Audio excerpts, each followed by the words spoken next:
Días de radio. Días de radio. Días de radio. Días de radio. Días de radio. Días de radio. Días de radio. Un programa de la Facultad de Educación y el Grupo de Investigación Diverser de la Universidad de Antioquia. Escúchanos en el dial 1410 AM de la emisora cultural de la Universidad de Antioquia y en su sistema de radio educativa en las regiones del departamento. La radio no finaliza cuando termina el programa.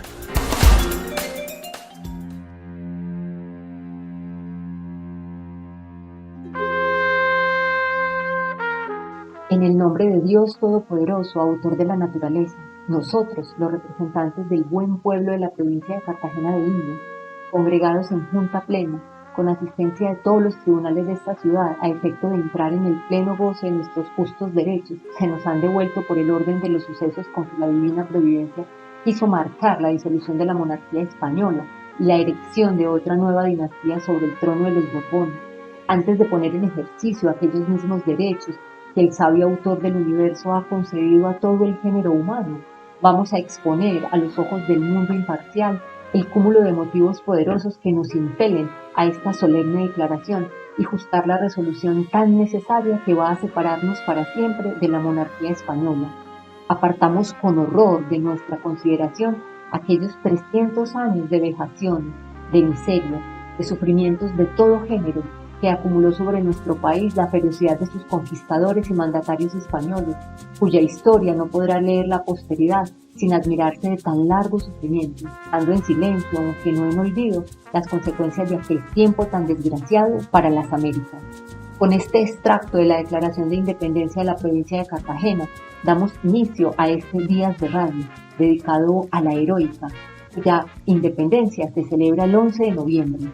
Este hecho histórico puso una línea divisoria entre un próspero tramo final de la era colonial y un largo periodo de declive económico y político que solo comenzó a ser superado en la segunda mitad del siglo XX. Empezamos con voces animadas que nos explican qué pasó ese 11 de noviembre de 1811 y nos llevan a conocer los hechos del proceso de independencia de Cartagena de Indias, a descubrir la importancia del castillo de San Felipe, obra maestra de arquitectura militar, y la historia de los hermanos Gutiérrez de Pineda. En este audio de la marca Colombia, te presentamos el origen y el final de esta historia de independencia. Los criollos de Santa Fe no eran los únicos que querían librarse de España. Antes de que don Llorente pusiera su florero en la vitrina, había otra ciudad que venía insatisfecha y con ganas de renegociar el trato con la monarquía: Cartagena. Desde 1533, cuando Pedro de Heredia la construyó, Cartagena se convirtió en la reina del mar. No solo era un punto estratégicamente insuperable desde la perspectiva militar, sino que era el puerto donde llegaba, se guardaba y se embarcaba toda la riqueza de América antes de salir al océano y entrar al comercio mundial. Pero como tanta riqueza junta era un manjar para corsarios y piratas, había que defenderse. En ese tiempo el castillo de San Felipe no era propiamente el castillo del Príncipe Azul. Era una obra maestra de arquitectura militar, con fosos y paredes antihombres, rodeada por mar y por selva. Contaba con un sistema de recolección de agua en sus terrazas, cañones, torres y túneles para combatir ejércitos numerosos. Por todo eso, también era una ciudad muy costosa de mantener y había que sacar recursos de las cajas reales de otras ciudades para sostenerla. Pero volvamos a lo de la independencia. El primer gran paso que dio Cartagena fue transformar el cabildo en una junta de gobierno que, aunque reconocía la autoridad del rey Fernando VII, también incluía miembros inconformes con la monarquía española. La nueva junta coqueteaba con las ideas de libertad que llegaban de Europa. Eso, sumado a los avances de Napoleón, el encarcelamiento del rey y la crisis del imperio, fue dando paso a las discusiones y desacuerdos entre los criollos acerca de cómo debía gobernarse en la Nueva Granada para que todas las ciudades quedaran bien representadas. Pero llegó el momento en que el rumor libertario era tan audible que el mismo presidente de la junta fue retirado porque se pensó que estaba conspirando contra el rey. El caso es que conformar esa junta sirvió como ejemplo a otras ciudades del nuevo reino que luego se animaron a crear sus propias juntas y hasta declarar independencias. Y fue en medio de esos desacuerdos e indecisiones que aparecieron los hermanos Gutiérrez de Piñeres, Gabriel y Germán, que no eran ningunos criollos pintados en la pared. Los hermanos Gutiérrez eran grandes negociantes con una buena influencia en la política cartagenera. Uno de ellos, Germán, no tenía pelos en la lengua y le hizo una propuesta de independencia a la Junta. Pero los Piñeres no querían sentirse un tris más autónomos y ya. Pedían conformar las 3 ramas del poder, que los criollos ocuparan cargos públicos y militares y acabar con el tema de la Inquisición. O sea, lo de la autonomía era en serio. Pero como no se veían resultados, los Piñeres se pusieron manos a la obra. El 11 de noviembre de 1811 se reunieron en el barrio Getsemaní junto con Pedro Romero, Pedro Medrano, Cecilio Rojas, Juan José Solano y otros líderes populares. La idea era motivar al pueblo a que los siguieran hasta el recinto de gobierno, para exigir una respuesta a quienes insistían en obedecer al rey. Y funcionó. Tal vez no fue la votación más tranquila de la historia, fue más bien un golpe de estado. El caso es que la Junta, a pesar de las dudas, decidió pronunciarse. Y así nació el Estado libre, soberano e independiente de Cartagena de Indias. Pero no vivieron felices para siempre. Aunque hicieron su propia constitución, esta no fue acogida por todos. La oposición, liderada por el patricio José María García y Toledo y el militar Manuel del Castillo y Rada, creía que lo de la independencia estaba bien, pero no estaba segura de que fuera el mejor momento para declararla. El caso es que mientras se ponían de acuerdo, Fernando VII volvió al trono de España e inmediatamente ordenó a Pablo Morillo que reconquistara América. A Cartagena llegó por 3 frentes y en poco tiempo todos los pueblos de la provincia fueron devastados. Los patriotas que lograban escapar quemaban sus propias casas para no dejar nada a los realistas. Morillo sabía lo fuerte que era la ciudad amurallada y optó por una estrategia de resistencia, el sitio. El gigante de piedra fue rodeado durante 107 días. Morillo ordenó bloquear todas las entradas y salidas del fuerte. Los patriotas quedaron atrapados, eso sí, estaban seguros de una cosa, no iban a entregarse. Caballos, perros, ratas, insectos, todo lo que se movía fue comida durante meses. Hasta que una tarde, los patriotas encontraron una ruta de escape. Valiéndose de las ligeras naves corsarias, lograron burlar a los barcos realistas. No todos lo lograron y otros terminaron abandonados en Panamá. El 6 de diciembre los españoles entraron a la ciudad, pero no encontraron nada. El rey estaba satisfecho, pero cuando Bolívar venció sorpresivamente en Boyacá y llegó a Santa Fe, ordenó la recuperación de todo el Caribe a algunos de sus mejores militares: Mariano Montilla, José María Córdoba, Hermógenes Maza, Jacinto Lara y José María Carreño. Y ni hablar del almirante José Padilla, que con su pequeño cañonero Concepción derrotó a Neptuno, la poderosa fragata española. Por fin, el 24 de junio de 1821, las fuerzas patriotas hundieron las naves españolas en la bahía. Días más tarde, los españoles se rindieron en Boca Chica. Solo faltaba recuperar el fuerte, y así fue. El 10 de octubre de 1821, el brigadier español Gabriel de Torres entregó la ciudad nuevamente a los patriotas. Ese día, el teniente coronel José María Córdoba marchó triunfalmente por la Puerta de la Media Luna, que ya no existe, y los españoles capturados fueron enviados a Cuba. Así, las batallas por la independencia que habían empezado en Cartagena terminaron en Cartagena. En la voz de Sara Echeverri conoceremos cómo ese régimen del terror de Pablo Morillo cobró la vida de 9 personas que fueron inmortalizadas en el pabellón de los mártires. Independencia de Cartagena. La historia de 9 mártires que murieron por la libertad. Uno de los lugares más emblemáticos del centro histórico y del turismo en Cartagena es el Camellón de los Mártires. A diario son miles los turistas y cartageneros que transitan por esta zona muy significativa en la historia de la independencia de la ciudad, donde se encuentran ubicados los bustos de 9 personas que sacrificaron su vida por la libertad de todo el pueblo cartagenero aquel febrero 24 de 1816. Cartagena de Indias venía de un hecho sin precedentes, al ser la primera urbe que declaró su independencia del yugo español el 11 de noviembre de 1811 en el nuevo reino de Granada, pagando un precio muy alto que ninguna ciudad del interior del país ni del resto del Caribe tuvo que afrontar. Una gesta histórica liderada desde el barrio Getsemaní, el reconocido sector donde trabajaban entre 700 a 800 personas en un apostadero de la Marina, dedicadas a oficios como la confección y reparación de barcos, velas de barcos, calafeteros, carpinteros, herreros, entre otros oficios, como cuenta el historiador Sergio Solano. Entre ellos, Pedro Romero, considerado uno de los gestores de la independencia de Cartagena. El sitio de Morillo. 4 años más tarde, el Imperio Español decidió rescatar para sus reyes esa Cartagena que para entonces contaba con una posición envidiable en el continente americano. De acuerdo con los documentos de la Academia de Historia, una expedición de aproximadamente 10.000 hombres, liderados por Pablo Morillo, apareció en el Mar Caribe, arribando primero a Santa Marta y luego a Cartagena. En el Corralito de Piedra, algunos cartageneros, al ver la inferioridad numérica, intentaron huir. Unos lo lograron, otros fracasaron y fueron atacados por las naves del llamado pacificador Morillo, quien venía de un asedio de 106 días. Los mártires. Estando en Cartagena, Pablo Morillo desató un baño de sangre que venía antecedido de un panorama deprimente, con cadáveres en la calle y mucha gente murió de hambre debido al desabastecimiento. No contento con eso, quiso imponer un escarmiento a los cartageneros que valerosamente resistieron y defendieron la ciudad amurallada en 1816. Entonces seleccionó 9 personas para la pena de muerte, sin que mediara ninguna investigación previa ni legítima defensa.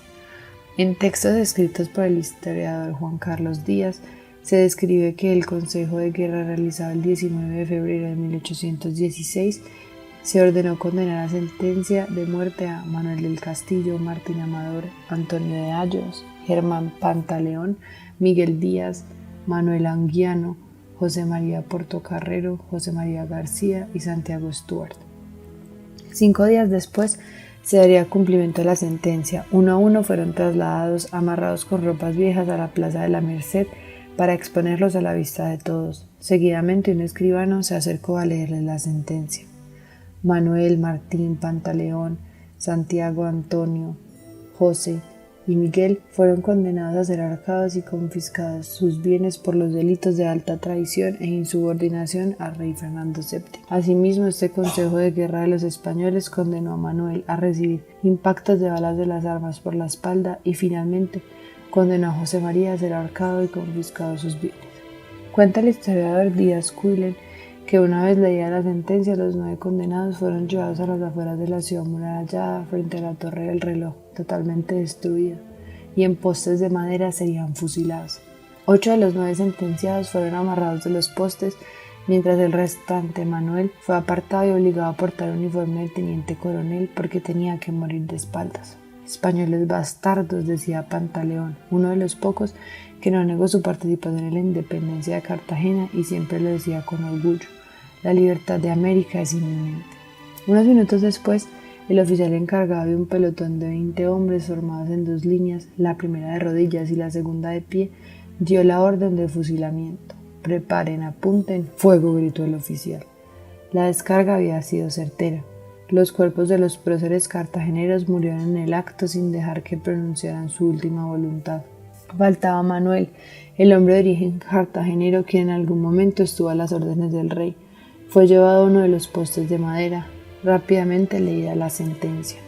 Por crímenes de lesa majestad, el Consejo os ha sentenciado a ser ejecutado a espaldas como un traidor y degradado a simple mortal. El mismo pelotón se volvió a formar al tiempo en que los redobles de un tambor ambientaban el terror de este acto.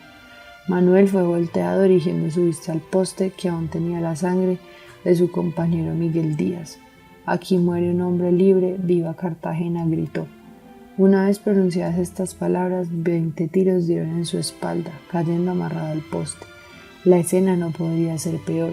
Ejecuciones de 9 mártires que daban inicio al terror del mal llamado pacificador Morillo de la Nueva Granada.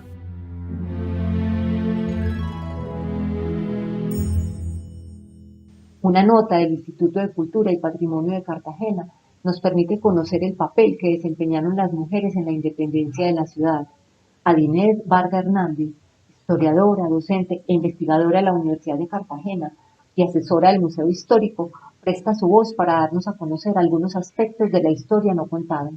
Y siempre tratamos desde el museo, a través de lo que fue la exposición de 1815, es mostrar que tradicionalmente la historia nos ha evidenciado que fueron estos mártires que están en el camellón, y no fueron estos mártires. Para nosotros Cartagena fue mártir. Más de 400 personas en Boca Chica, los enfermos leprosos en Caño del Oro, todas las mujeres que fusilaron y los fusilamientos de personas de diferentes lugares que fueron fusilados en el cuartel del actual Causto de la Merced, nos permite entrever que el sitio de 1815 implicó unas consecuencias muy drásticas para Cartagena.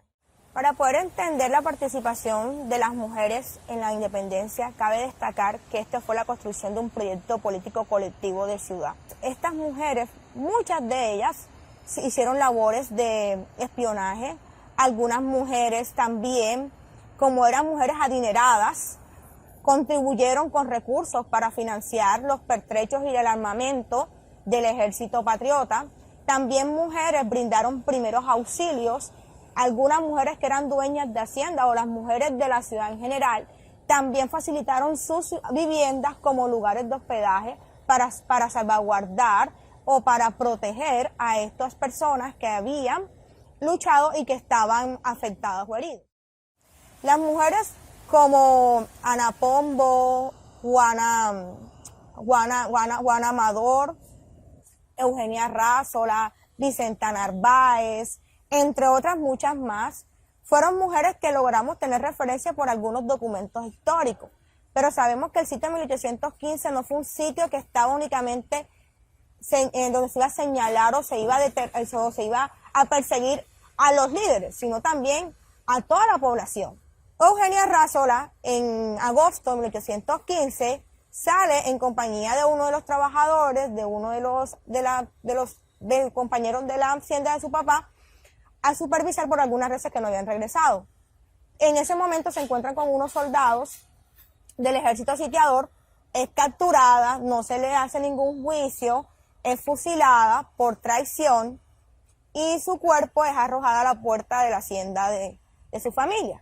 Los turbaqueros en ese momento, como represalia, quemaron sus haciendas, que muchas de esas reses fueron trasladadas hacia Rocha, hacia otros lugares más al interior de la provincia, para que el ejército sitiador no pudiese lograr abastecerse de alimentos en estos territorios. Entonces el caso de Eugenia Rázola es un caso que nos permite también mostrar cómo en ese momento las mujeres, muchas de ellas quedaron sin registro porque no se les hizo un juicio. La historia ha desconocido el papel clave de las mujeres no únicamente desempeñaron esos papeles como los mencioné anteriormente, sino que muchas de las mujeres también fueron a las campañas libertadoras, a las campañas de lucha patriota. Las mujeres también se enfrentaron, las mujeres fueron las que lograron cohesionar también en sus hogares, en sus núcleos familiares, esa férrea lucha por la libertad. También mujeres fueron fusiladas, algunas mujeres no fueron fusiladas aquí, en la plaza pública, en el camión de los mártires, pero sí fueron fusiladas en el cuartel de Torrecillas, que estuvo ubicado en el cercano municipio de Turbaco, en el cuartel en el cual también algunas de estas mujeres fueron juzgadas en el Consejo de Purificación, que era aquel consejo donde no se les condenaba a pena de muerte, pero sí se les quitaban sus bienes o las mujeres eran condenadas a una pena menor. Tradicionalmente la historia ha sido construida desde y por los hombres. Entonces creo que tenemos mucho por recorrer. La investigación y la academia deben seguir contribuyendo a dar esas voces, a dar esos nombres, esos registros, pero mirándolo en perspectiva actual, cómo logramos contribuir y generar una sociedad más equitativa, más igualitaria, a la merced de las noticias que día a día nos ponen de manifiesto que tenemos bastante todavía por defender y por luchar. El segmento musical está dedicado a destacar canciones que hablan de esta tierra costera y de sus procesos. Diversos géneros, salsa, pop, vallenato y champeta, nos ofrecen sus sones para conocer Cartagena.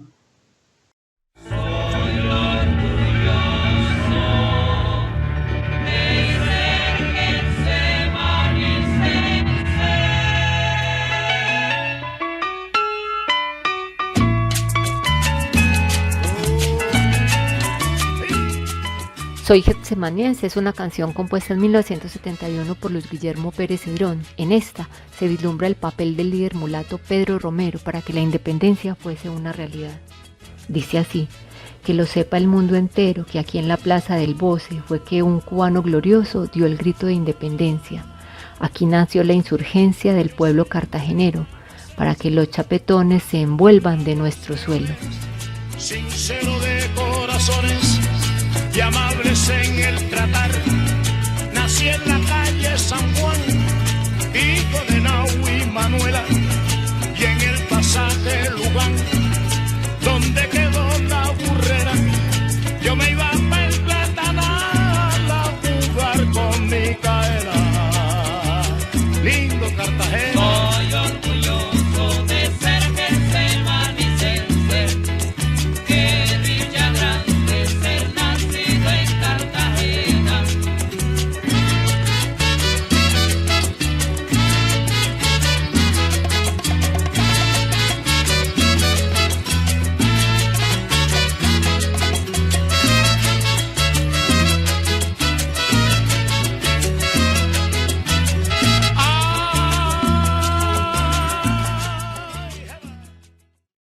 Quiero contarle, mi hermano, un pedacito de la historia negra, de la historia nuestra, caballero, y dice así. Rebelión. Esta canción, escrita por Joe Arroyo en 1986, surgió de una visita a uno de los museos de historia de Cartagena, donde pudo leer la historia del rey de una tribu congolesa que junto con su joven esposa fue traído como esclavo a Cartagena.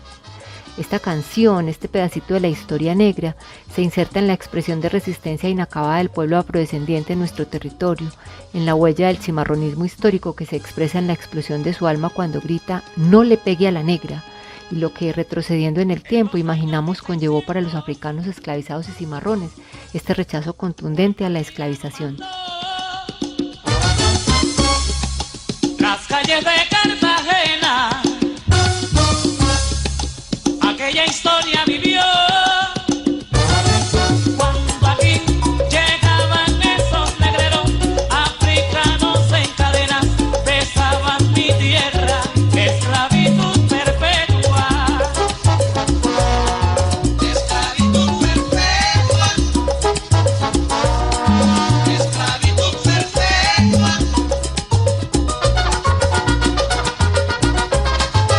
Que lo diga Salomé.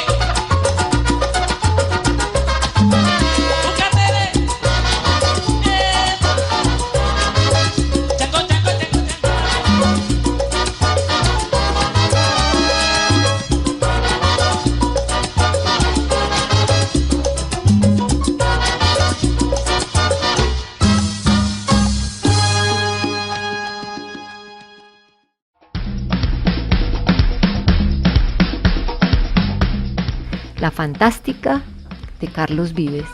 Esta canción cuenta la historia de Cartagena a través de la mención de personajes importantes en la evolución del Corralito de Piedra, como son Manuel Zapata Olivella, Domingo Bencos Biojó y Daniel Lemaitre.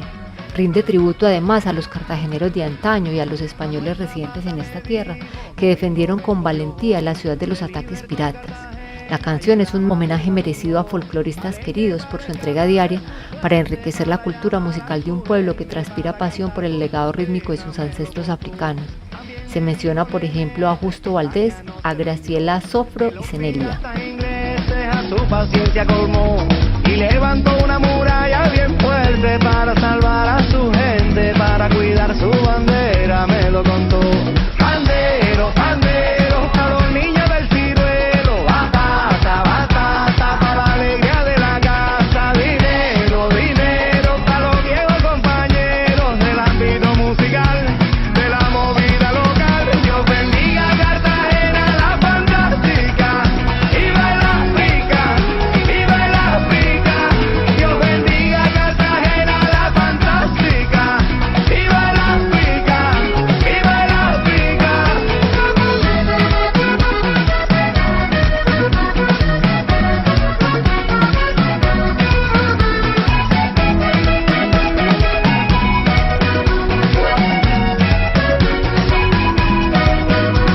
Batata llamó a Pechiche, Graciela tocó después y contestó una leyenda llamada Justo Valdés. Y Sofro cantaba así con Cenelia y en la quemada presente, como cantando sus penas se lo conté.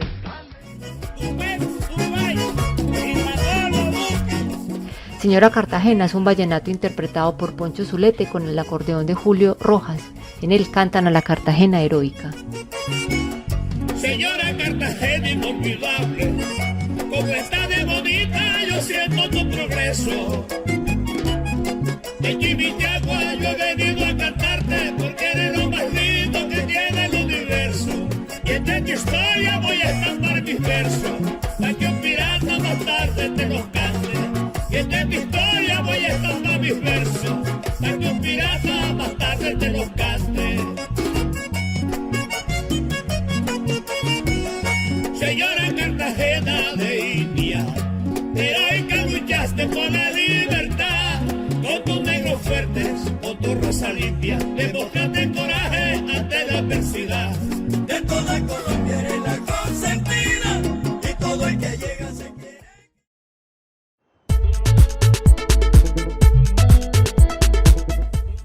Yo me voy a Cartagena, de Martina la Peligrosa y Mr. Black, nos recuerda la historia del Corralito de Piedra.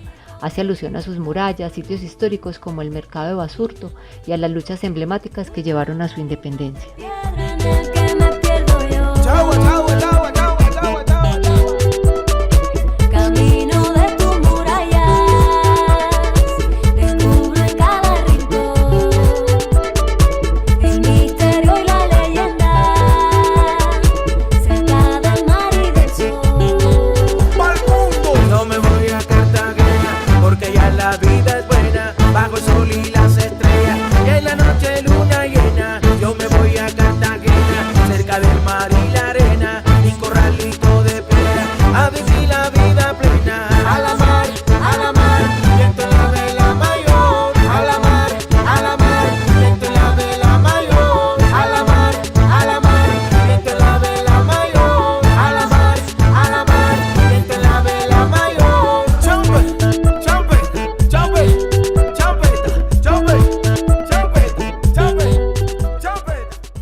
Las fortificaciones son una de las definiciones que hacen parte del glosario de la independencia, del proyecto bicentenario de una nación en el mundo, de la sugerencia cultural del Banco de la República. Las murallas de Cartagena. La ciudad de Cartagena se convirtió en objetivo de piratas, corsarios y enemigos de la corona española porque allí se acumulaba el oro, la plata y las mercancías de América antes de ir a España. Los continuos saqueos mostraron al rey la necesidad de fortificar la ciudad. Esta fue amurallada fundamentalmente por esclavos y condenados a trabajos forzados. En 1741, los ingleses al mando de Vernon atacaron Cartagena con una flota gigantesca nunca antes vista en el Caribe. A pesar de la desproporción de fuerzas, los españoles al mando de Blas de Lezo los vencieron. Un ejército de mosquitos que transmitió la fiebre amarilla a los ingleses contribuyó a esta victoria. Cerca de 9 kilómetros de murallas rodean hoy a Cartagena y hacen que se llame el Corralito de Piedra. Días de radio. Días de radio. Días de radio. Días de radio. Días de radio. Días de radio. Días de radio. Un programa de la Facultad de Educación y el Grupo de Investigación de Ibercer de la Universidad de Antioquia. Escúchanos en el dial 1410 AM de la emisora cultural de la Universidad de Antioquia y en su sistema de radio educativa en las regiones del departamento. La radio no finaliza cuando termina el programa.